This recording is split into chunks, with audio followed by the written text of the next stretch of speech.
We are joined by NASCAR Nationwide Series driver Regan Smith. He is the driver of the number 7 AmericasPower.org in tomorrow's Zippo 200 at the Glen. Regan, you're second in the standings. You finished 4th at this event last year. It's actually your career best finish on a road course. Just talk about heading into this weekend. Well, excited. First off, to come back to the Glen, it's, I consider this one of my home tracks and certainly grew up coming here as a kid and watching a lot of races here as a kid and a lot of memories from this place. So every time we come here, I look forward to it. In terms of road courses, this is my favorite one that we go to. I really enjoy driving this place. I was telling my guys this morning, there's something about it when you get ready to practice here, I get a little more giddy because it's just a fun racetrack to go out and drive as a driver. And, in terms of road courses, I'm not the best road racer in America by any means, so they're all challenging to me, but this one I feel a little more at home at and have more confidence coming into it. So hopefully we can take all those things and put them all together and come out with another solid day on Saturday and start trying to chip into this points lead and get back to where we want to be with that. All right, now speaking about practice, you were 12th in the first practice session earlier. What do you take from that heading into the next practice, and how do you see the track? Well, I liked my car to start with. I thought we were going to be a little quicker than that with some of the last laps I was running, and unfortunately, traffic here is always difficult. You give guys 10 seconds in front of you that you think only need 3 or 4, and you catch them in 2 laps, and it's tough. If you catch them in the wrong spot, then it ruins your whole lap. So I feel like we have better than a 12th place car right now. It's doing some of the things I want it to do. I think we can improve it some more and make it drive better still yet. But a lot of confidence in my car. It's good in the braking zones and too tight in some of the other areas. So once we get that out of it, then no reason why we can't have a solid day. We're going to open it up to questions now. You have questions for Regan Smith right here? Alan Cavan on NASCAR.com. Last season, you had a big points lead and things didn't go your way. What does that teach you about yourself, or does that help you at all this year now that you're right in the same spot going after that championship? I think it helps a ton. You learn how to do things wrong because we obviously did a lot of things wrong last year to lose that points lead. I guess you can say, oh, it was luck or it was this or it was that, but at the end of the day, we lost it.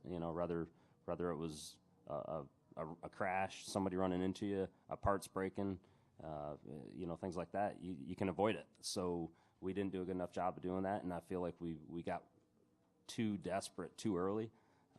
And that's the one thing. If you look at the points, I think we're very similar position to where we were at the Glen last year from a point standpoint. So the thing I've got to do a better job of is, as a driver, not getting too desperate too early and not changing what you do in the car and just letting things come to you. The other thing I noticed a little bit different about this year is I felt like last year we almost peaked a little bit too early, and we didn't, down the stretch, we didn't necessarily improve as much as we had hoped to at some of the places that we thought going back for a second time we would. This year, with the 7 team, I feel like we're finally kind of cresting the hill after Chicago. Chicago was really bad for us, and it was it was tough on the guys. It was tough on me, and we left there and changed a few things, did a few things a little bit different. In the past 2 races, although it's only been 10th and 6th place finishes, have been big steps forward for us. I felt like we've unloaded better and we've maintained that consistency with our speed throughout the weekend, and we can leave those last 2 races and know, hey, if we'd have done this different, we would have finished better or we would have gone faster, and that's a good thing because there's a couple of them before that we left scratching our head like, what do we do? So the experience will definitely help us down the stretch. I would say go Q's too. Right up here. Reed Spencer with NASCAR Wire Service. Regan, what's one of your most vivid memories of coming here as a kid and watching the races? Oh, there's lots of them.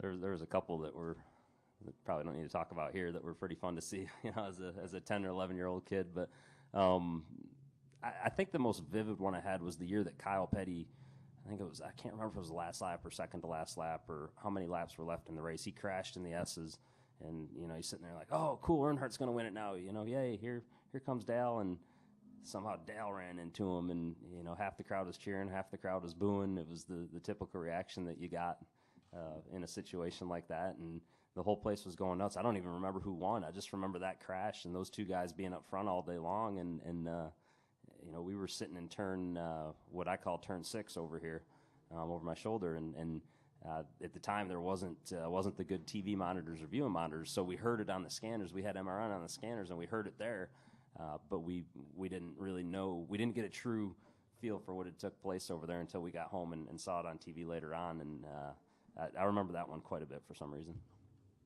Are we going to go in the back? Mario Sacco, WETM. Last year you talked about, you know, adjusting. Obviously you adjusted pretty well heading in down the stretch. Talk about this year, what you've learned, and is there a lot of pressure coming back to your home course?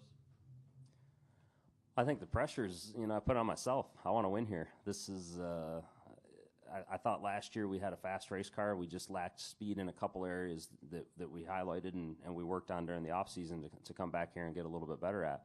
I think our cars are a little bit better this year, as everybody probably does, because we always, you know, work to improve them. But I feel like collectively, comparatively to the field, we've taken a little bit step ahead. So, you know, with all those things said, then I think we should be able to go out and run better than 4th place and get up in the top 3 and challenge for the win if things go our way. You know, that's just how I feel. This place would be almost as big as the Daytona to me to win at. You know, it just it would be cool with this many friends and family in the area that still live up here and everybody that's in Cato. It would be a big deal for me. Woody Kane with MRN. Look ahead for us, if you will, for next week. Back-to-back road courses, the differences that you'll face at Mid-Ohio. I hate that place, so I'll just point blank tell you I'm going to have to work hard next week. It's a very technical road course. You know, this almost drives like the course that we run here drives almost like a right turn oval, and it seems like you have a lot of vertical load in a lot of the corners here that gives you that feeling of banking, even though it might not look banked. It gives us the feel in the race car of banking. Mid-Ohio is about as flat as they can be, and feels like half the corners are off cambered. You got some pretty big elevations there to contend with, but it's different than here. Here it's stretched out throughout the course of 3 or 4 corners where you go up the hill. There, it seems like they got to the hill and they just made the corner in the middle of the hill, and you know you're cresting hills and have blind spots and things like that. So they're 2 completely different road courses, as is Road America. You know, Road America's got a little bit of the technical, but then it's got a little bit of the speed like the Glen does, and you know, I felt good there. I felt comfortable there with what our car was doing. Thought we had a car that could have won until the rain came. So, you know, I don't know what the weather forecast calls for next week. Hopefully it stays dry. I know it's dry here. And I'm going to have to work hard all week just to study the place, to learn, to remind myself of areas where, you know, I did things right and areas that I did things wrong. And the road courses definitely last year were in a place that we could have gained more points and helped ourselves out in the championship. In the back? Brian Sandler, Time Warner Cable News. Regan, for a sport built on the gas pedal, how important is controlling the brake here? Well, it's I'd say it's probably the most important thing is being able to control the brake and get into the braking zones.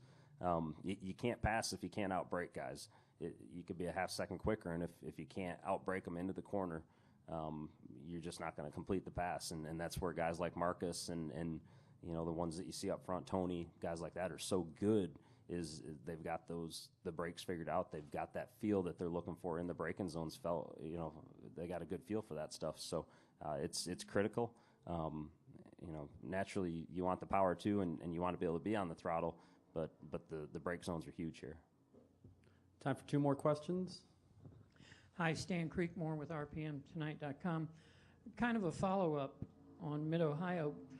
What is the one significant difference at Watkins Glen from Mid-Ohio, from Road America? And is this the most challenging of the road courses? You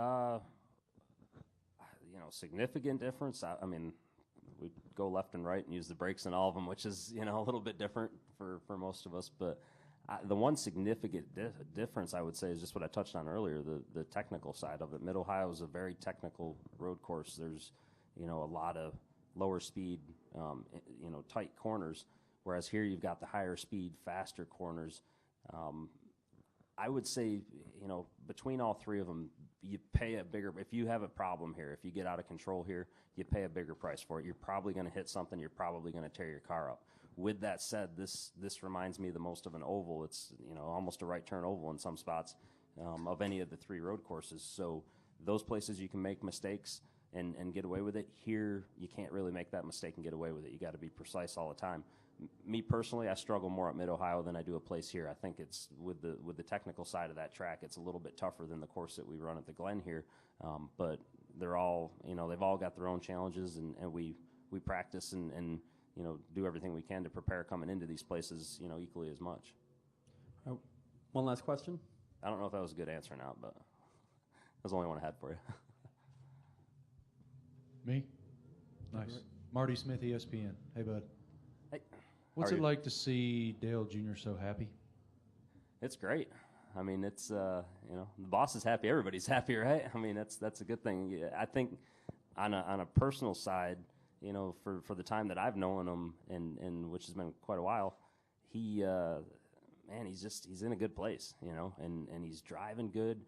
I think he's driving as good as anybody in the series right now on the Cup side, and that's, you know, maybe I'm partial because he is my boss and I'm around him a lot more, and he's my friend, but, you know, I'd put him up against anybody at this moment, and hell, he went to Sears Point and got a 3rd place, and this is a guy that, you know, admits that he doesn't like road courses, so it's been good to see, and you know, just on the track, away from the track, the things that, you know, we get to do away from the track, he's just he's in a really good mood, and it seems like, you know, whether that's because the race cars are going so good or what, I don't know, but it definitely doesn't hurt to be doing good at your job and also have everything in line, you know, away from your job.